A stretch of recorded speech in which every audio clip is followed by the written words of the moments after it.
Que bom estarmos aqui na casa do Senhor, louvando e adorando o nome do Senhor Jesus. Peço que abram suas Bíblias, ou então acompanhem a projeção.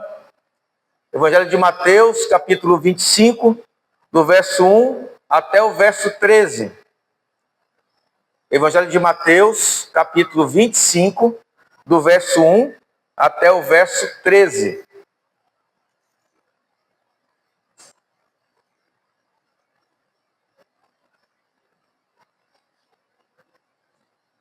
Diz assim a palavra do Senhor: Então, o reino dos céus será como as 10 virgens que pegaram suas lamparinas e saíram para encontrar-se com o noivo. 5 delas eram insensatas e 5 prudentes. As 5 insensatas não levaram óleo suficiente para as lamparinas, mas as outras 5 tiveram bom senso de levar óleo de reserva. Como o noivo demorou a chegar, todas ficaram sonolentas e adormeceram. À meia-noite foram acordadas pelo grito: Vejam, o noivo está chegando, saiam para recebê-lo. Todas as virgens se levantaram e prepararam suas lamparinas. Então, as 5 insensatas pediram às outras: Por favor, dê-nos um pouco de óleo, pois nossas lamparinas estão se apagando. As outras, porém, responderam: Não temos o suficiente para todas. Vão e comprem óleo para vocês. Quando estavam fora comprando óleo, o noivo chegou. Então, as 5 que estavam preparadas entraram com ele no banquete de casamento, e a porta foi trancada. Mais tarde, quando as outras 5 voltaram, ficaram do lado de fora chamando: Senhor, Senhor, abra-nos a porta. Mas ele respondeu: A verdade é que eu não as conheço. Portanto, vigiem, pois não sabem o dia nem a hora da volta. Amém. Queridos irmãos,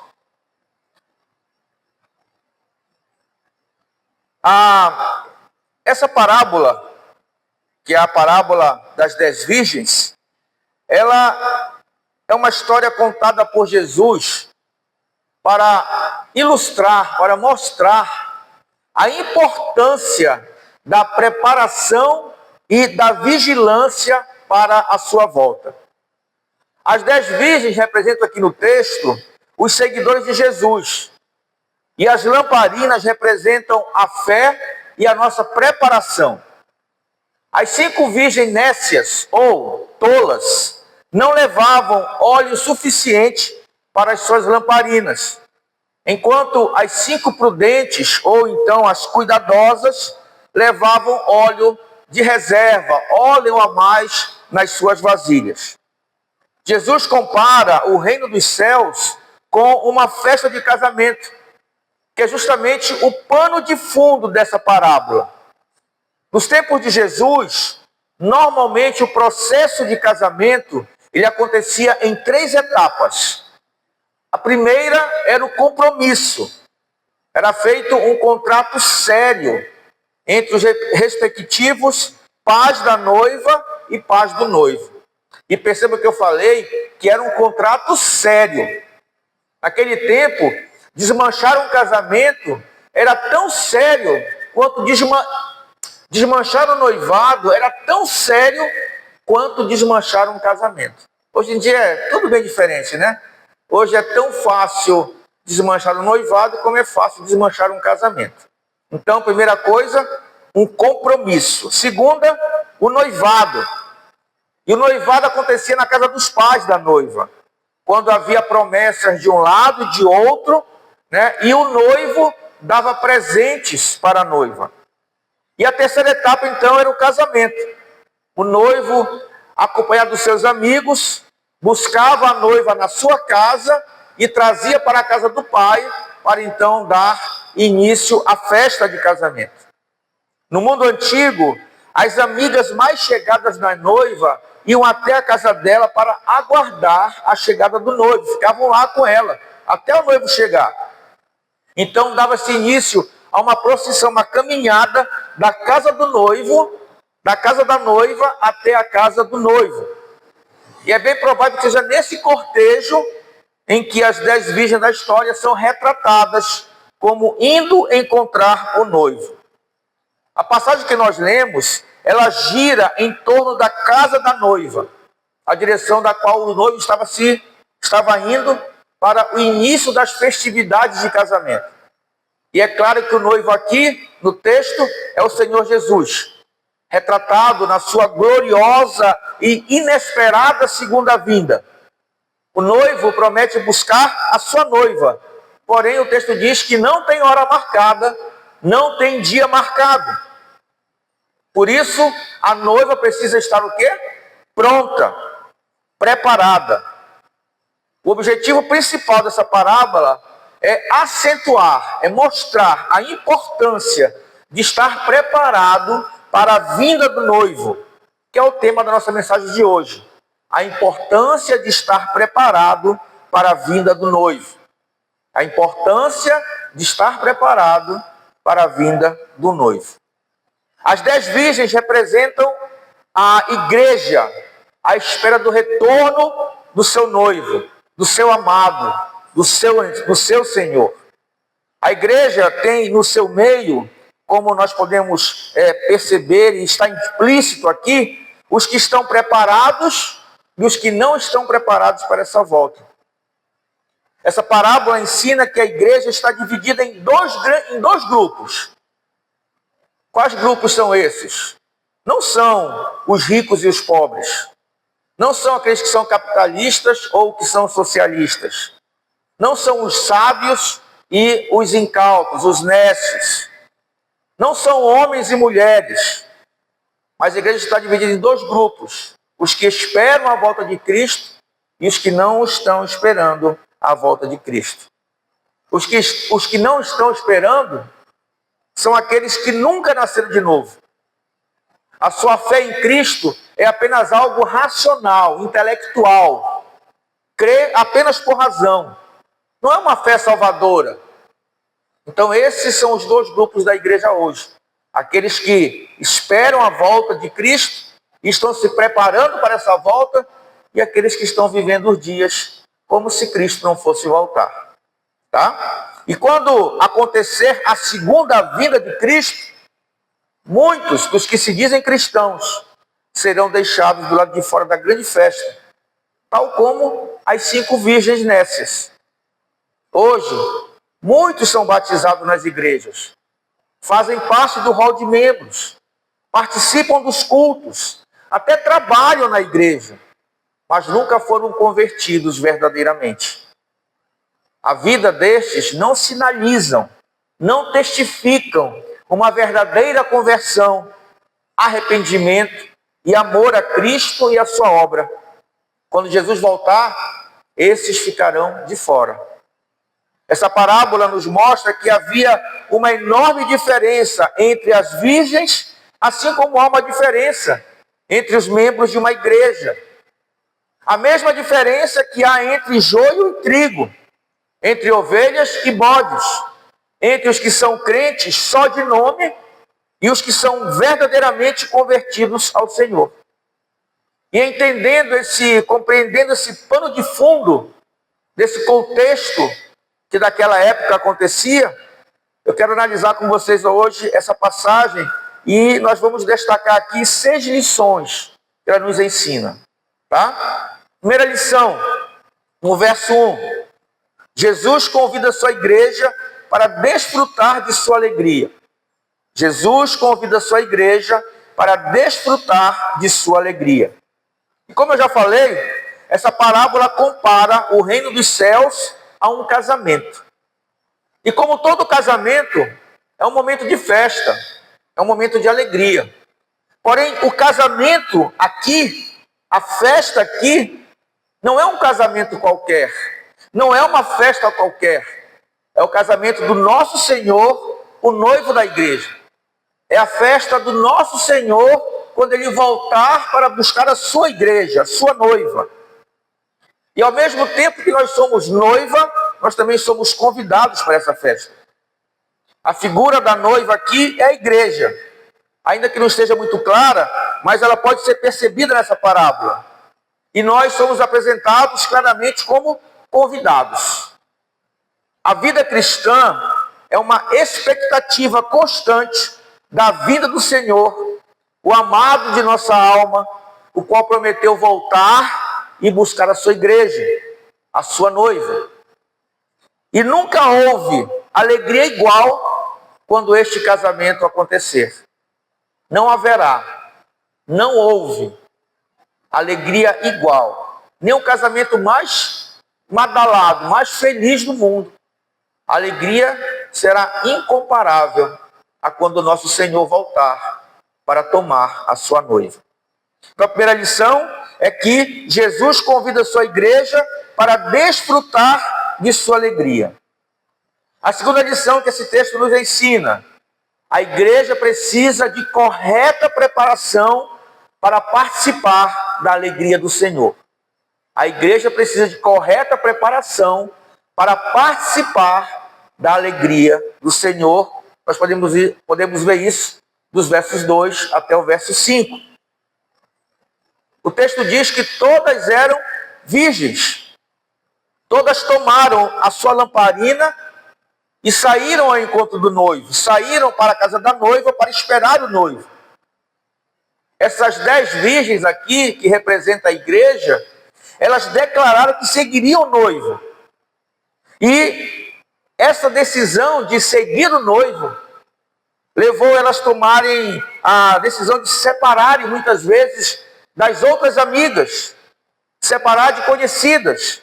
Ou seja, queridos, quando eu declaro que eu vou seguir a Cristo, eu necessariamente terei que me separar de alguns amigos, de alguns conhecidos, e de algumas coisas e de algumas práticas. Todas essas 10 noivas, 10 virgens, estavam aguardando a vinda do noivo. Havia, porém, uma diferença, e era uma diferença vital, crucial, essencial entre elas. O texto diz que 5 eram prudentes, cuidadosas. E outras 5 eram o quê? Nécias, tolas. As 5 tolas estavam só com a sua lamparinazinha, com o óleo que tinha dentro, e não tinham reserva nenhuma. Elas poderiam ter pensado que por estarem com aquelas lamparinas ali, elas estavam seguras. Ou talvez tenham acreditado que, tendo um depósito secreto de um óleo invisível, a reserva visível era desnecessária. Podemos entender aqui e até ver uma certa espiritualização romântica da nossa fé, onde nós achamos que não temos responsabilidade com o nosso crescimento, que não devemos nos preocupar com a nossa maturidade da nossa fé, porque são coisas necessárias para que nós possamos perseverar até a chegada do nosso Senhor, até a volta do nosso Senhor. A nossa vida espiritual, ela tem que ser alimentada constantemente, tal como uma lamparina. Para que se manter acesa a noite toda, você tem que muitas vezes colocar óleo várias vezes durante a noite para que ela não se apague. A nossa vida espiritual também, ela tem que ser enchida de tempo em tempo, de tempo em tempo. Percebam que a insensatez das 5 virgens representa a inteira ausência do preparo pessoal. O óleo aqui narrado no texto significa um bem espiritual básico, algo que é necessário, algo que é insubstituível por qualquer outra coisa. Para me manter uma lamparina acesa, eu preciso de óleo. Se eu botar água, não vai servir. Então, o óleo aqui é um bem espiritual necessário, insubstituível, com o qual nós devemos abastecer logo no início da nossa vida de fé. Logo quando começamos, temos que buscar esse abastecimento desse óleo, que é o óleo do Espírito. É um bem espiritual necessário, básico, é buscarmos o Espírito Santo. E sendo esse óleo o símbolo do Espírito Santo, o nosso cuidado consiste em começar no Espírito, seguir a vida no Espírito e completá-la no Espírito. Como eu falei hoje de manhã, até para responder uma pergunta do Isaac, ninguém pode entrar no céu com o óleo de outro. Ninguém pode entrar no céu usando a lamparina de outro. O apóstolo Paulo escreveu lá em Romanos, capítulo 8, verso 9. E, se alguém não tem o Espírito de Cristo, a ele não pertence. A graça salvadora, irmãos, ela é pessoal, ela é intransferível. A preparação do pai não serve para o filho, nem a do marido serve para a esposa.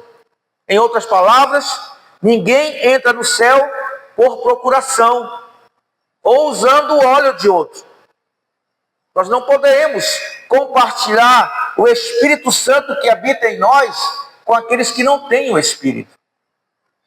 Ninguém pode entrar no reino de Deus pegando uma carona com aquele que tem fé genuína. Ah, fulano tem uma fé genuína, eu vou grudar nele, porque no dia eu grudado nele, eu vou junto com ele. Não, não existe isso. Não é possível confiar na fé do pai, da mãe, da esposa, ou de qualquer outra pessoa.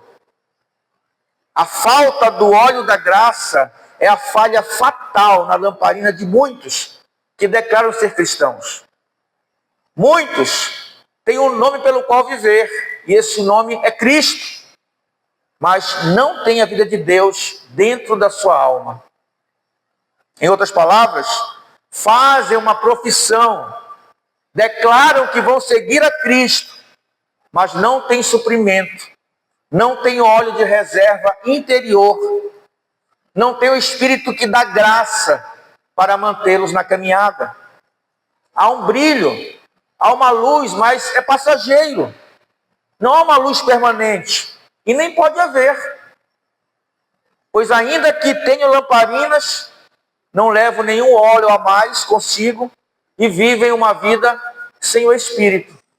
Apenas vivem uma vida até se enganando, achando que são crentes, mas vivem uma vida sem Espírito. Por causa da demora do noivo, nós lemos no texto, todas as 10 virgens adormeceram. Não apenas as nécias, mas todas adormeceram. Mesmo aquelas que tinham óleo de reserva, né? Até mesmo essas que representam aquela pessoa que vive buscando constantemente de encher-se do Espírito, terá um momento que vão cansar. Nem elas conseguem ficar totalmente acordadas para servir o Senhor e ficar vigiando até a sua chegada. As prudentes, no entanto, esperavam com provisão, tinham óleo a mais. Já as tolas estavam com descaso, com desdém. É como se eu dissesse, não, eu vou colocar aqui e vai dar tempo. Vai dar tempo de ele chegar e não acabar o óleo. Trata com desdém, com descaso. As prudentes se prepararam da forma correta. As tolas ficaram num despreparo que é claro na mensagem. Elas estavam despreparadas. Até porque uma lamparina sem óleo não serve para nada. Não serve para nada. Então, a primeira lição que o texto nos ensina, Jesus convida a sua igreja para desfrutar de sua alegria. A segunda lição, a igreja precisa de correta preparação para participar da alegria do Senhor. A terceira lição que nós podemos aprender, é possível fazer uma preparação indevida. É possível fazer uma preparação indevida, incorreta. Versos 6 a 8. É justamente quando acontece aquele grito à meia-noite, que o despreparo das virgens tolas ficou claro a isso. O texto diz que foi à meia-noite. E é justamente nesse horário que nós podemos notar que só aparências não é suficiente. Elas estavam vestidas elas eram virgens, estavam com as suas lamparinas, estavam de aparência, porque elas não estavam preparadas verdadeiramente. Então só aparências não são suficientes. A chegada do noivo para essas 5 virgens tolas não foi um momento de alegria, foi um momento de desespero. Desespero. O óleo tinha acabado, as lamparinas estavam se apagando. E agora, como seguir o noivo? Você fica imaginando a correria daquelas moças, né? E ele não tinha nem chegado, estava vindo, estava anunciado. Imagina o desespero delas, querendo mais óleo para durar até a chegada do noivo. Essa noite foi para elas uma noite de pesada escuridão. Não havia esperança, não havia luz para elas. Estava claro que elas não se prepararam devidamente. Elas estavam sem óleo suficiente em suas lamparinas e estavam afundadas em densa escuridão, profundas trevas. Existe um teólogo do século XVI, chamado Charles Spurgeon.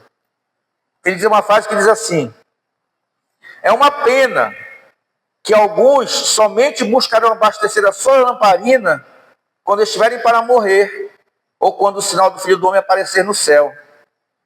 E se buscarmos fazer esse trabalho sem o Espírito ou sem a graça de Deus, isso resultará em uma falha eterna.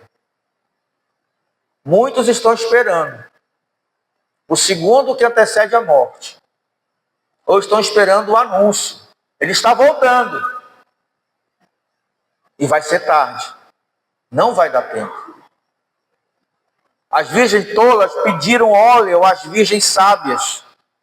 E o verso 8 diz que eles disseram assim: pois nossas lamparinas estão se apagando.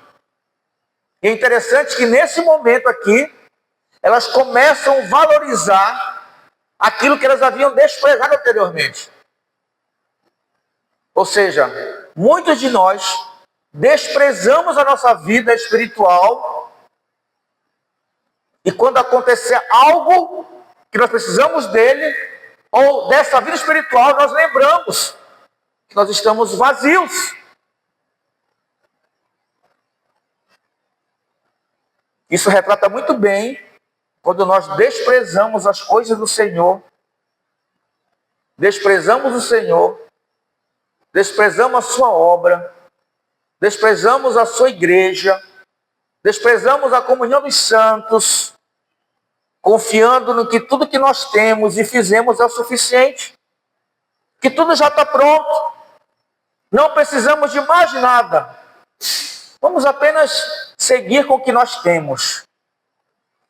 E aqui fica um alerta, queridos: aqueles que estão adiando o seu arrependimento para a hora da morte são como essas virgens tolas ou insensatas, pois essa hora pode ser tarde demais. Pode ser tarde demais. A segunda vinda de Cristo, qualquer que seja o tempo em que aconteça, pegará homens de surpresa. Os negócios, eles estarão acontecendo normalmente. Tanto aqui na cidade, como lá no campo, as coisas estarão acontecendo normalmente. A política, o comércio, a agricultura, a compra e venda, a busca pelo prazer pessoal estarão controlando a atenção dos homens. Do mesmo jeito como hoje isso acontece. As igrejas estarão cheias de divisões, disputando insignificâncias, com brigas teológicas. E ainda haverão pregadores que estarão chamando homens ao arrependimento, mas o povo continuará adiando o dia da decisão. Quarta lição que esse texto nos ensina: a segurança no futuro depende da dedicação no presente. A segurança do futuro depende da dedicação no presente. Irmãos, nenhum de nós, nenhum crente tem graça a mais do que realmente precisa. Nós não temos um estoque de graça. Nós temos o que nós necessitamos. As nécias, as tolas, pediram para as prudentes aquilo que elas não podiam lhe dar. Porque se ela lhes desse o que elas tinham, elas iam ficar sem. Aquilo que é pessoal, aquilo que é meu, que pertence só a mim, é intransferível. Eu não posso dar a minha graça para Ana Márcia, porque ela é minha, ela é intransferível. Ninguém empresta piedade. Me presta um pouquinho de piedade aí, irmã Nádia. Ninguém empresta piedade. Eu não chego ali na Maria, se você me dá aí 1 quilo de relacionamento com Deus. Ninguém compra isso. O óleo aqui significa o nosso relacionamento com Deus. E quando esse relacionamento acaba, nós não temos onde comprar. As noivas tolas, elas saíram para comprar e voltaram sem óleo. Elas não acharam. Não acharam. Não podemos cair numa quitanda, numa venda e comprar. Sabe por quê? Porque essas bênçãos vêm dos céus. Nós não encontramos aqui na terra, nós não adquirimos na terra. Essas bênçãos, elas vêm do céu. Vem daquele que é o doador de todas as bênçãos. Vem de Deus. A única maneira de termos segurança quanto ao futuro é ter cuidado, dedicação agora. Não esperar para cima da hora. A graça salvadora é uma posse pessoal, intransferível. A minha graça que me salvou, ela pertence a mim. E eu não posso nem repartir, nem transferir para alguém. Quando chegar o grande dia, ninguém poderá salvar o seu irmão. Quando chegar o grande dia, eu não poderei salvar ninguém. E ninguém poderá me salvar a não ser Cristo. A não ser Cristo. Sendo assim, irmãos, uma simples religião externa, só de aparência para os outros, não tem poder de iluminar nem de salvação. Apenas parecer como cristão, apenas dar satisfação religiosa para alguém, isso não traz luz nenhuma, não ilumina ninguém, nem me salva. Quinta lição. A porta estará trancada para aqueles que deixaram o preparo para a última hora. A porta estará trancada para aqueles que deixaram o preparo para a última hora. Versos 11 e 12 do texto que nós lemos. Como eu falei, as virgens tolas, elas não encontraram óleo para comprar. E com isso, chegaram atrasadas. E chegando atrasada, a porta estava trancada. Hoje em dia tem muitas festas que você entra de penetra, né? Você nem é convidado e vai ser exigida quando você está dentro da festa. Não foi nem convidado, mas está lá dentro. Nessa festa aqui não tem penetra. Depois que o dono da festa entrar, com todos os seus convidados, a porta será trancada. E não adianta ficar chorando lá fora, não. Elas ficaram clamando, mas o clamor delas não foi atendido. O que é que o Senhor diz? Não as conheço. Já pensou? Uma vida toda vivendo uma religiosidade, achando que é crente, e no grande dia o Senhor assim, não te conheço. Não te conheço. Essas todas estavam excluídas para sempre da presença eterna do Senhor. Para sempre. A porta estava trancada, como diz o verso 10. Estava trancada para sempre. Portanto, qualquer esperança que nós temos nessa terra, maior que seja, que não seja a esperança revelada na palavra de Deus, é ilusão, é laço, é ilusão. No grande dia, aqueles que viveram sem óleo em sua lamparina, gritarão por misericórdia. Da mesma forma que quando Noé fechou a porta da arca, muitos ficaram gritando, abre, abre. Estava fechada, o dilúvio já vinha. Da mesma forma, Da mesma forma como aqueles homens que ficaram fora da arca, descobriram que era tarde, quando Cristo voltar, aqueles que não tiverem suas lamparinas com óleo,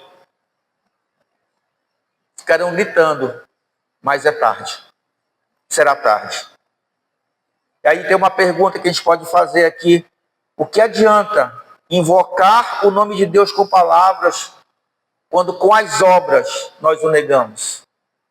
O que adianta eu dizer que eu sirvo a Deus, que eu amo o Senhor, que eu amo a igreja, se com as minhas obras eu nego tudo isso? O que adianta? Manter a aparência de crente sem ser crente é um perigo, porque ele deixa no engano. Isso é um perigo real. E pior ainda, é um perigo fatal. Vai te levar a uma morte eterna. Porque no dia que Jesus voltar, a porta será trancada para sempre. Trancada para quê? Trancada para toda dor, toda tristeza. Trancada para todo esse mundo malvado, ímpio. Trancada para as tentações do diabo. Trancada para todas as dúvidas e temores. E trancadas para nunca mais serem abertas. Primeira lição que nós aprendemos hoje: Jesus convida a sua igreja para desfrutar de sua alegria. Segunda lição: a igreja precisa de correta preparação para participar da alegria do Senhor. Terceira lição: é possível fazer uma preparação incorreta.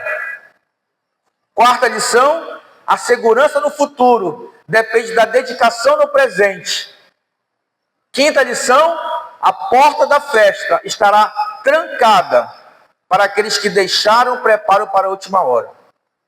E sexta e última lição: precisamos aguardar a volta do nosso Senhor com permanente vigilância. Precisamos aguardar a volta do Senhor com permanente vigilância. O casamento narrado aqui, na passagem bíblica, é a ressurreição dos crentes que já morreram. O arrebatamento daqueles que estão vivos, os fiéis vivos. E o ajuntamento de todos os salvos com o Senhor nos ares. Essa é a volta do Senhor. Jesus voltará com certeza, irmãos. Brevemente. Ele não vai mandar mensageiro, ele vai voltar pessoalmente. Todos vão ver, porque ele vai voltar visivelmente. Audivelmente, todos vão escutar o som da trombeta, todos. Não só crentes, todos vão escutar o som da trombeta.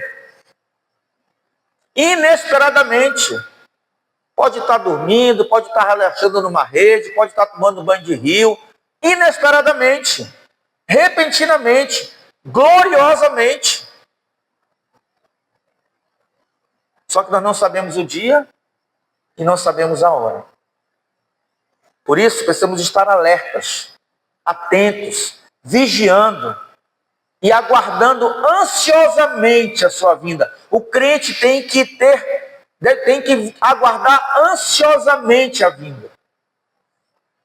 Quando nós estamos ansiosos por uma coisa, nós queremos que aquilo aconteça, não fica assim? Então nós devemos querer que Cristo volte. Se necessário, agora. Já. Você esperar me formar, você não precisa esperar eu casar, porque quando ele voltar vai ser melhor do que isso. Muito melhor. Precisamos desejar que Cristo volte já, agora.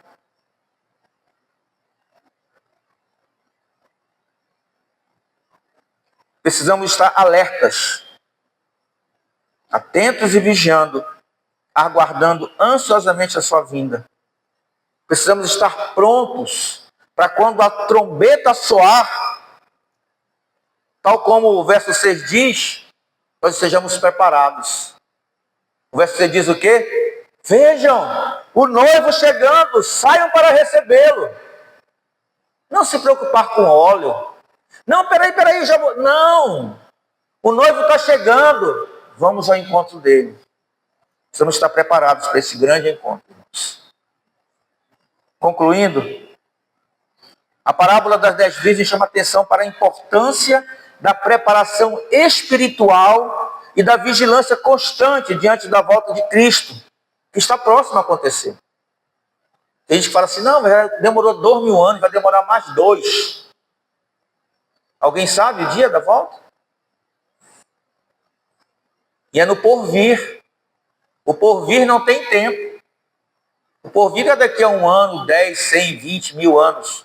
O porvir a cada segundo que está por vir, Cristo pode voltar. Né? Então precisamos estar com vigilância constante.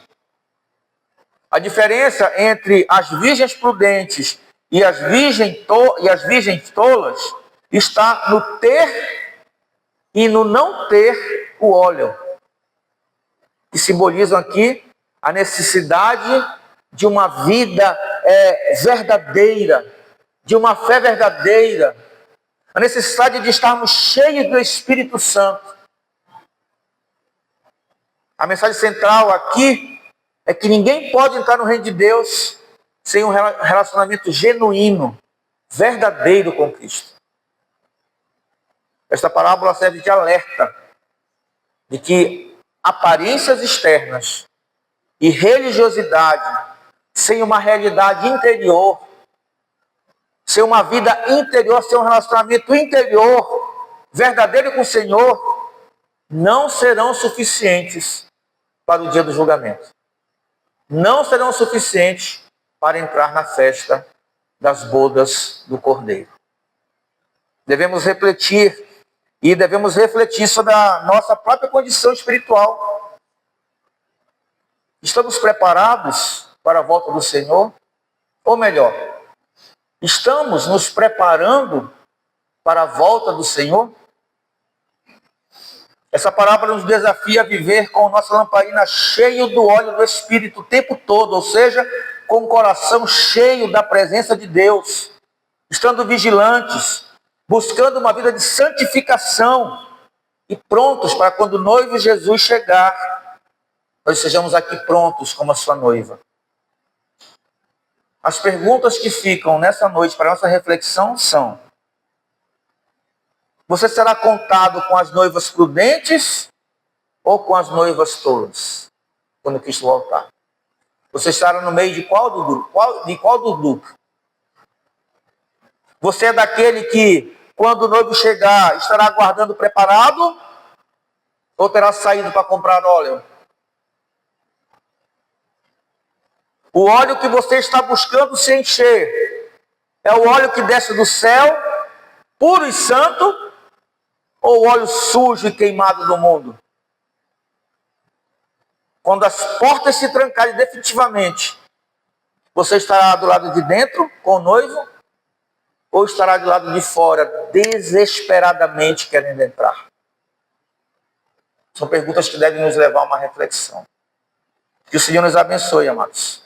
E que Ele nos ajude a nos mantermos compromissados com este noivado. Lembra que eram 3 etapas? Compromisso, noivado e casamento? O Senhor nos ajude a nos mantermos compromissados com este noivado, aguardando ansiosamente o grande dia do casamento. E ao Senhor toda a honra, toda a glória e todo louvor pelos séculos dos séculos. Amém. Vamos orar ao Senhor?